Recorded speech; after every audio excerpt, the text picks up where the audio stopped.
Cómo programar su mente para el éxito. Módulo 9. Todo lo que es y lo que será es el resultado de lo que sucede en su mente. Este es el concepto más impresionante que cualquiera haya descubierto.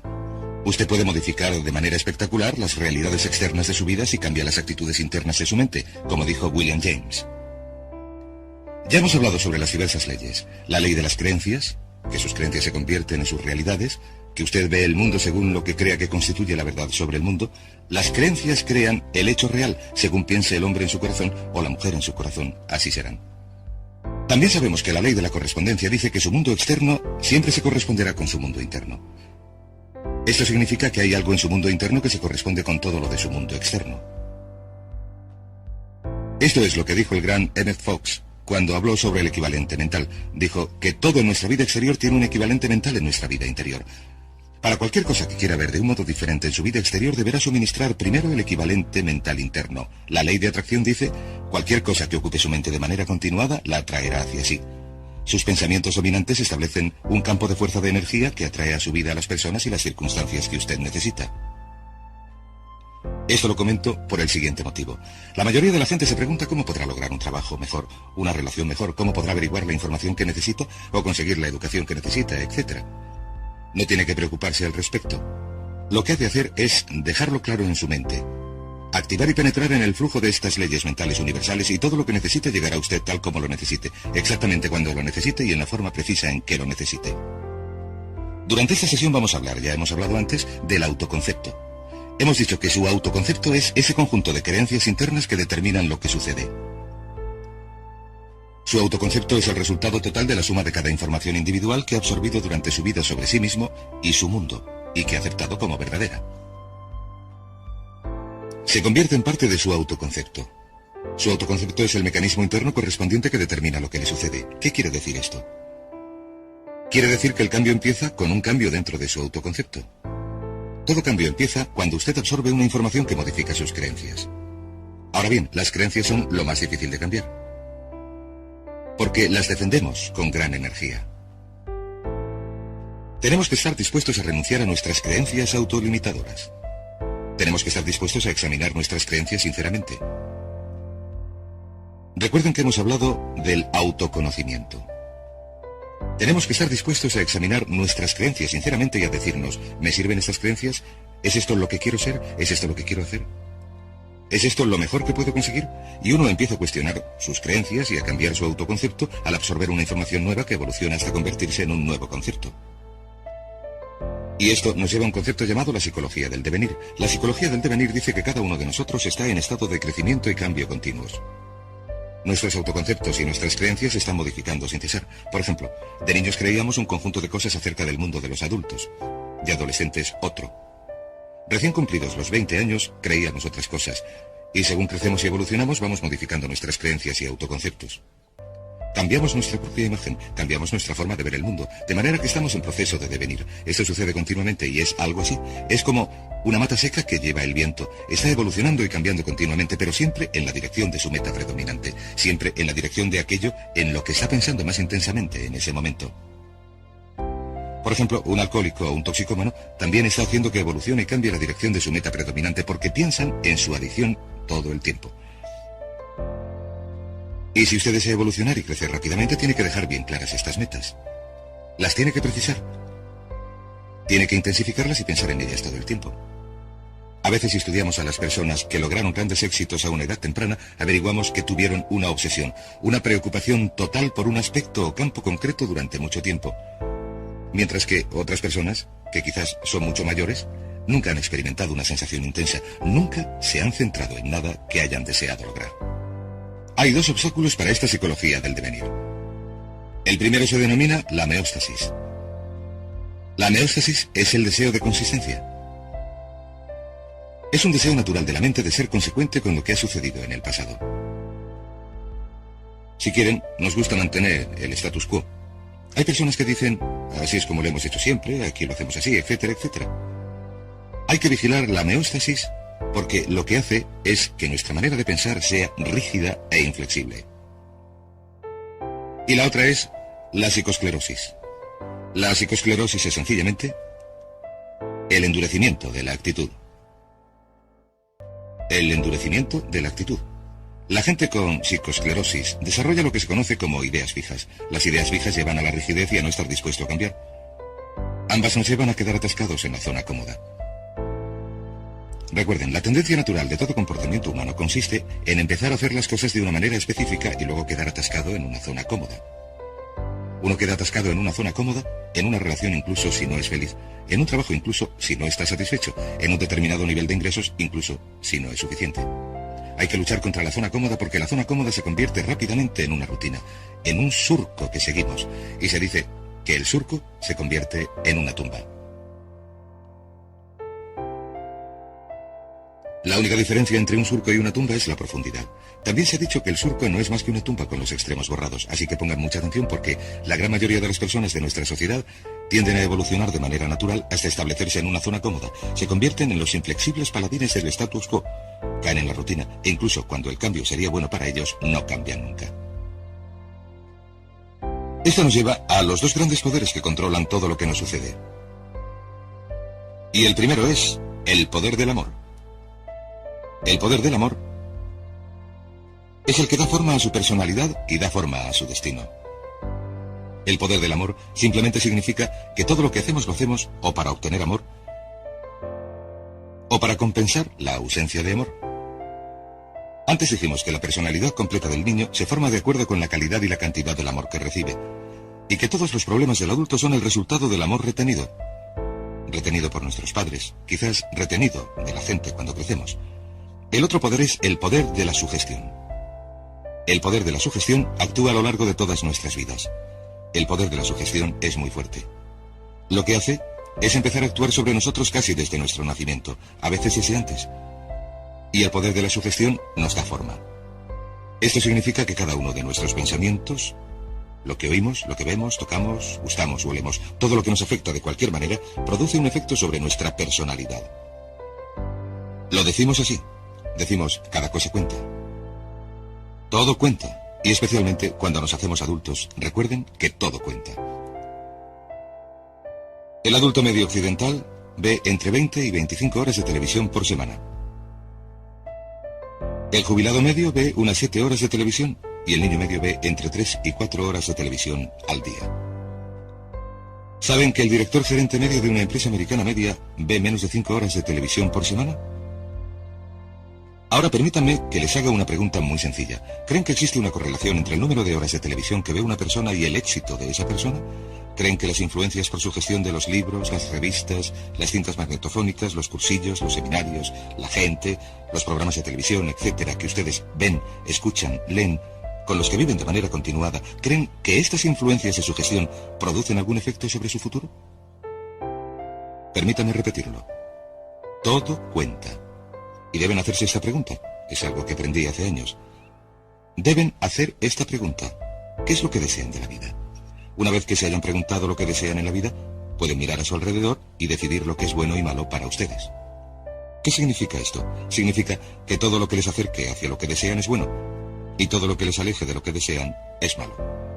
Pero todo cuenta. Tengo un buen amigo que siempre estaba a régimen.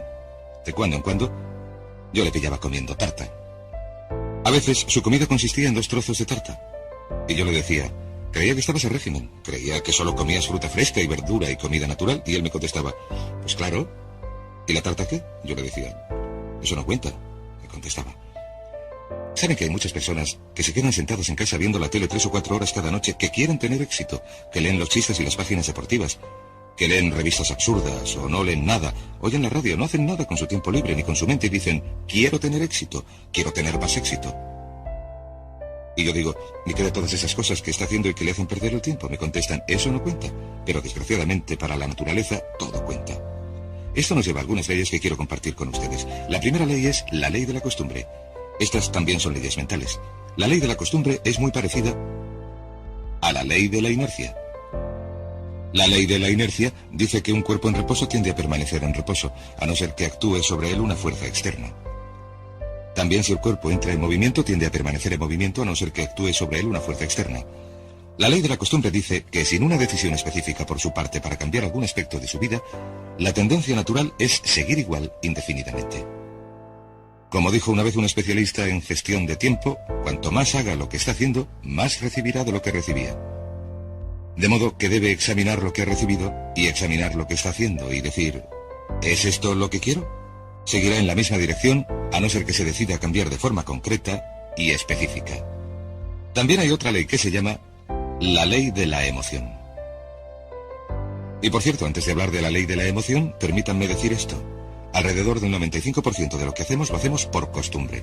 La única diferencia importante entre la gente con éxito y los fracasados es que la gente con éxito tiene costumbres de éxito y los fracasados tienen costumbres de fracaso. Por ejemplo, ¿han oído el refrán al que madruga Dios le ayuda? ¿Por qué es esto? ¿Por qué madrugan tantas personas con éxito? Pues porque se aprovechan mejor el día. Y también porque madrugar les obliga a irse pronto a la cama. No malgastan las noches, que es cuando están más cansados y producen menos. De modo que vemos una y otra vez que los hombres y las mujeres de éxito se acuestan pronto y se levantan pronto.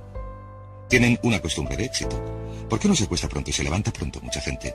Porque son perezosos, no son disciplinados, no tienen metas que deseen con suficiente intensidad, no tienen costumbres de éxito.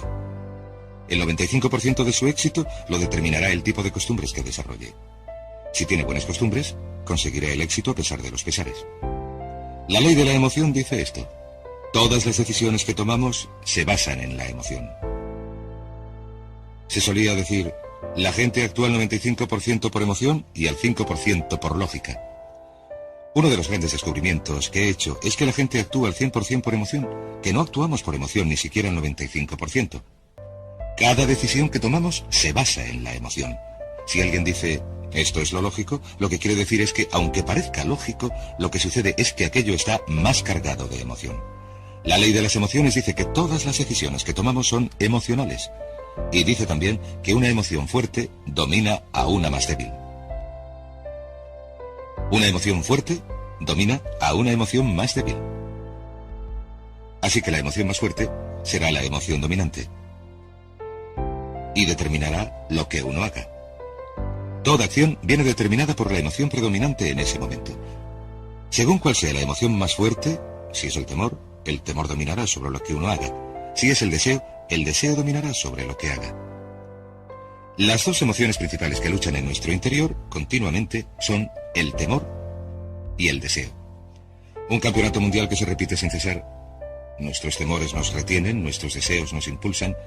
¿Cómo se hace para que venzan los deseos? Muy sencillo. Se usa la ley de la concentración y se piensa todo el tiempo en lo que uno quiere. Concéntrese todo el tiempo en lo que quiere. Se mantiene la mente fija en el deseo. Se preocupa uno totalmente por lo que quiere, como dijimos antes, y los temores tienden a disminuir. Pero piense en lo que piense, si piensa en sus temores o si piensa en sus deseos, la ley de la emoción es la que determinará sus acciones, y sus acciones determinarán sus resultados. Esto nos lleva a otra ley que se llama la ley de la expresión. Esta ley de la expresión es muy interesante. Esta ley de la expresión es muy antigua, anterior incluso a una cita de Aristóteles. Todo lo que se imprime, se expresa. Todo lo que se imprime, se expresa.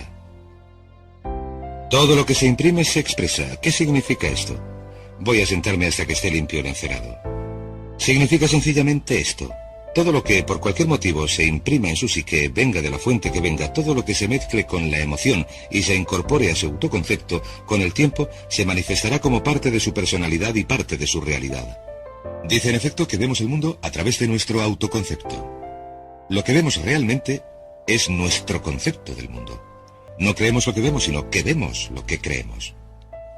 Lo que se haya imprimido en su mente como un hecho, como una verdad, como una realidad, se manifestará en su realidad o se expresará en su mundo, porque es lo que verá. Si ve que cierto tipo de personas son buenas, entonces verá bondad en esas personas. Si cree que los miembros de un partido político son imbéciles, todos los miembros de ese partido político le parecerán imbéciles, incluso los más sabios e inteligentes.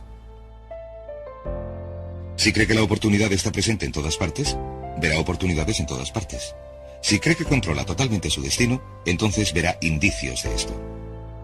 Si se cree una persona popular, valerosa, confiada, con influencias, entonces actuará de manera consecuente con esa creencia y verá sus manifestaciones a su alrededor.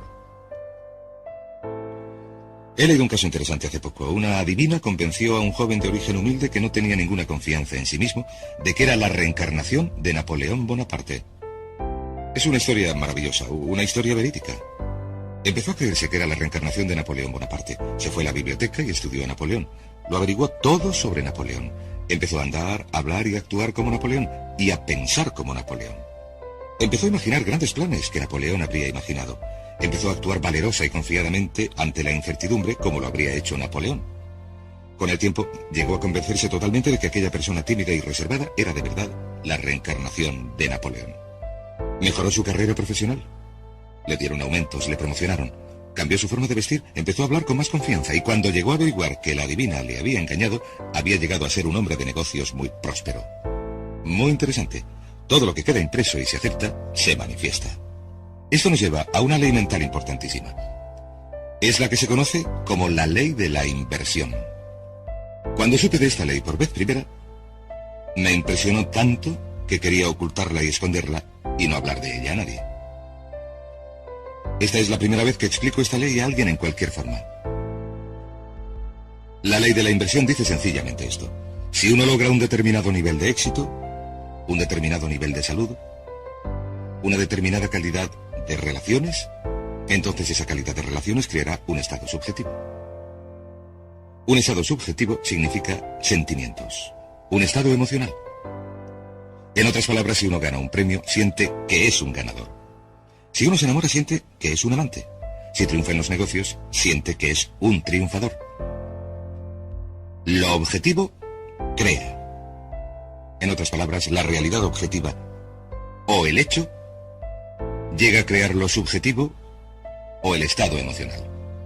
¿Les parece que este tiene sentido? En otras palabras, sucede algo. Uno se siente de maravilla, ya me entienden. Sin embargo, la ley de la inversión dice, si comprenden esto, este hecho por sí solo puede cambiar su vida porque ha cambiado la mía, dice que si uno puede crear de manera artificial el estado subjetivo o la sensación pondrá en acción las leyes de la atracción y de la correspondencia. Atraerá a su vida a la gente, las circunstancias, las oportunidades necesarias para crear algo objetivo que se corresponderá con lo subjetivo. Y el método es este. Es tan sencillo que es sorprendente. Funciona así. Cada vez que piense en algo que verdaderamente desee, imagínese que ya lo tiene. Imagínese que ya lo tiene. Parece un juego de niños, pero es potentísimo.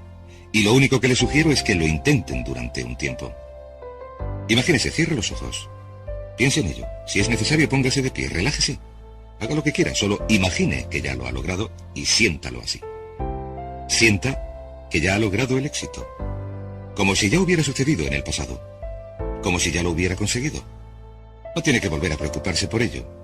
Ya ha logrado la sensación. Y si repite esa sensación una y otra vez, esta ley de la inversión creará esta sensación según se concentre más y más en la sensación. De hecho, la sensación empezará a modificar las cosas en su interior y en su exterior, y a impulsarle hacia su meta, o a impulsar su meta hacia usted, y el objetivo se hará realidad precisamente en el momento oportuno y en el lugar oportuno. De hecho, ni siquiera tiene que preocuparse por el proceso entre las distintas etapas. Lo único que tiene que hacer es retener la sensación de manera muy, muy intensa. Hablaremos de ello un poco más cuando hablemos de los métodos de programación mental. La ley siguiente es la ley de la práctica. La ley de la práctica también se conoce como la ley de la repetición. Dice que todo lo que haga una y otra vez con suficiente frecuencia se convierte en una nueva costumbre. ¿Quiere ser una persona positiva, entusiasta? ¿Quiere hacerse rico y próspero? ¿Qué desea de la vida? Sea lo que sea, si lo practica una y otra vez, con el tiempo se convertirá en una nueva costumbre, siempre que lo practique pensando en ello. Verá, se tarda unos 21 días en desarrollar una nueva costumbre. Hay que repetirlo una y otra vez durante 21 días. Lo que vamos a hacer como resultado de este cursillo y como resultado de lo que hemos comentado es pedirle o sugerirle que haga lo que llamamos el régimen AMP de 21 días. Esto quiere decir que durante 21 días le vamos a pedir que haga algo muy difícil, una de las cosas más difíciles que va a hacer en su vida. Durante 21 días quiero que centren su mente en lo que desean y que no piensen en lo que no desean. Centre su conversación en lo que desea y no hable de lo que no desea. Centre sus sueños, su imaginación, sus pensamientos, sus sentimientos. Centre todo su entorno en lo que desea. no piense en lo que no desea. Es muy sencillo, no es complicado. Es una de las cosas más difíciles que hará en su vida. ¿Por qué hablamos de 21 días? Por una buena razón. Verán, una gallina con un cerebro minúsculo tarda 21 días sentada tranquilamente, pacientemente, en incubar un huevo. A nosotros nos parece que si una gallina con un cerebro minúsculo puede permanecer 21 días sentada sobre un huevo sin observar ningún cambio, solo porque tiene fe, 21 días pasa sentada sobre el huevo, entonces probablemente podemos pedir a unos adultos con un cerebro que pesa 1,5 kilos, con entre 12.000 y 20.000 millones de células y con capacidad para recordar y retener todos los conocimientos de la humanidad. Si se pudiera introducir una sonda en su cerebro, podemos pedir a esos adultos que perseveren durante 21 días. Si puede seguir un régimen de actitud mental positiva durante 21 días, centre en él su mente. Su meta es convertirse en lo que llamamos una persona puramente positiva. Una persona puramente positiva. Porque sabe que si es una persona puramente positiva, si sus conversaciones, sus actos y sus relaciones son puramente positivos, lo que llamamos una persona PPP, y si practica esto durante 21 días, verá que su vida cambiará. Todo cambiará a su alrededor. Su salud, sus relaciones, su trabajo, sus oportunidades y todo lo demás. Es sencillo, pero no es fácil. Si lo puede hacer, si lo puede practicar, se convertirá en costumbre. Incluso la propia ley de la inversión, la propia ley de la emoción, la propia ley de la costumbre empezarán a cambiar. ¿Cuáles son las 4 cosas que necesita para que se opere este cambio importante? Primero, necesita el deseo. El deseo es el punto de partida para cualquier cambio. La pregunta más importante que uno se tiene que hacer en la vida es: ¿hasta qué punto desea lo que desea? ¿Hasta qué punto lo desea? ¿O lo desea de verdad? Verán, hay montones de personas que desean montones de cosas, pero ¿hasta qué punto las desean? Si las desea muchísimo, si las desea con intensidad, entonces nada en el mundo podrá impedir que las logre. Hay una interesante anécdota sobre Sócrates. Sócrates hablaba con uno de sus discípulos que le decía: «Tengo sed de saber, ¿qué puedo hacer para aumentar mis conocimientos?». Y Sócrates le contestó: «El conocimiento es algo que está al alcance de todos. Es fácil de obtener si de verdad lo deseas». El discípulo contestó: «Estoy seguro de que lo deseo de verdad». Y Sócrates le dijo: «Ven conmigo», y le llevó al mar. Y se metió con él en el mar Egeo. Estaban a algo más de 1 metro de profundidad y Sócrates, un hombre muy fuerte, cogió al joven y le metió la cabeza en el agua. Y el joven empezó a luchar y luchar, a desesperarse. Y por fin le sacó del agua y le dijo: «¿Qué es lo que querías mientras estabas bajo el agua?». Y le respondió: «Lo único que quería era aire. Solamente podía pensar en el aire». Sócrates le dijo: «Cuando desees el conocimiento con la misma intensidad con que deseabas el aire, conseguirás todo el conocimiento que desees. Y cuando usted desee algo con gran intensidad, si tiene deseo, lo logrará». El segundo paso es la decisión. Una y otra vez, cuando viajo, me doy cuenta de que se produce un cambio de primer orden en la vida de una persona cuando toma una decisión. También me doy cuenta de que la mayoría de las personas son increíblemente indecisas. Son muy reacias a tomar decisiones, a restringir sus opciones. Son muy reacias a comprometerse en cualquier sentido y al no comprometerse, se limitan a ir a la deriva. Desgraciadamente, se condenan a vivir bajo la ley del accidente. De modo que el siguiente paso es tomar una decisión muy clara, inequívoca, de que esto es lo que quiere y que está dispuesto a pagar un precio para lograrlo. Hay un librito muy interesante escrito por Michael Hernacki que se llama El secreto definitivo. El autor dice que la clave del éxito consiste sencillamente en esto, en que uno esté dispuesto a hacer lo que sea necesario, que esté dispuesto a hacer lo que sea necesario. Que esté dispuesto a hacer lo que sea necesario. Una vez que haya tomado la decisión, ha de estar dispuesto a realizar el esfuerzo adicional. Ha de estar dispuesto a hacer lo que sea necesario. Lo interesante es que nunca se ha de hacer todo lo que sea necesario. Sin embargo, hay que estar dispuesto a hacerlo. Y esta decisión inequívoca de vencer o morir, ese compromiso al 100% es lo que supone toda la diferencia en su éxito. La mayoría de la gente no está dispuesta a comprometerse de ese modo. Se retienen, dicen: «Lo quiero, pero no estoy dispuesto a hacer esto o aquello», o «no quiero cambiarme de casa, volver a estudiar, no puedo sacrificar esto», etc. He hablado, por ejemplo, con muchos padres que han hecho grandes sacrificios para que la madre se pueda quedar en casa con los niños durante los primeros 3 o 5 años de vida de estos. La gente les dice, estáis locos, necesitáis el dinero, no podéis viajar, no se pueden pagar las facturas cuando solamente hay una persona trabajando. Contestan, pero hemos decidido dar a nuestros hijos los mejores cimientos, la mejor base emocional, y creemos que esto se logra si la madre está en casa con los niños, así que estamos dispuestos a hacer los sacrificios necesarios. Y por supuesto todos tienen que decidir por sí mismos en cuanto a los sacrificios que desean hacer. El tercero es la determinación. La determinación significa apoyar su plan con, por así decirlo, una fuerza de voluntad férrea. Una vez más, todos los estudios que he examinado, y a lo largo de mi vida he dedicado unas 30.000 horas a estudiar el tema del éxito personal y empresarial, es que la fuerza de voluntad férrea es de enorme importancia. Determinación y constancia cuando las cosas se ponen feas, estar dispuesto a perseverar frente a la adversidad. Este tipo de determinación es esencial para desarrollar los nuevos modelos de pensamiento que garantizarán su éxito. Y por último, disciplina. Esta es mi preferida. Generalmente, esta es la única ocasión en el curso en la que hablo del tema, pero la disciplina es la llave maestra de las riquezas. La disciplina es la llave maestra de las riquezas. La disciplina, estar dispuesto a hacer lo que uno sabe que debe hacer, cuando lo debe hacer, le guste o no, es la clave esencial de su éxito. ¿Por qué fracasa la gente en la vida? No es un milagro, no es un misterio. El motivo por el que la gente fracasa es porque no están dispuestos a hacer lo que sea necesario, no están dispuestos a pagar el precio. La mitad de las veces, 3/4 partes de las veces, no saben lo que quieren.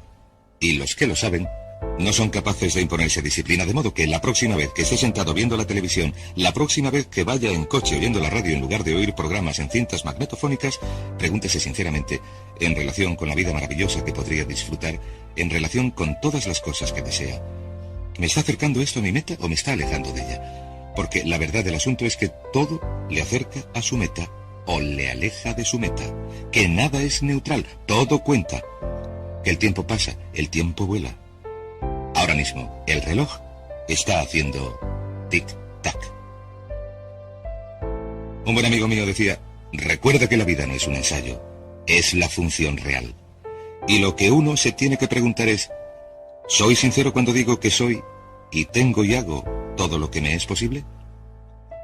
Si sigue un régimen mental de 21 días, un régimen de AMP, si centra sus pensamientos en lo que desea durante 21 días, si practica la ley y desarrolla nuevas costumbres, si repite las cosas una y otra vez, practica la ley de la inversión, y se imagina como la persona que desea ser, y practica la ley de la expresión, que todo lo que se imprime en su mente se expresa, se manifiesta en su realidad, verá que se producen cambios espectaculares en su vida, a veces mucho más deprisa de lo que se pueda imaginar ahora. Créame, yo lo sé. He intentado y probado todo lo que les recomiendo. Miles de antiguos alumnos míos lo han hecho y han logrado resultados estupendos. Serán estupendos también para usted. Hablaremos más de ello durante el siguiente módulo.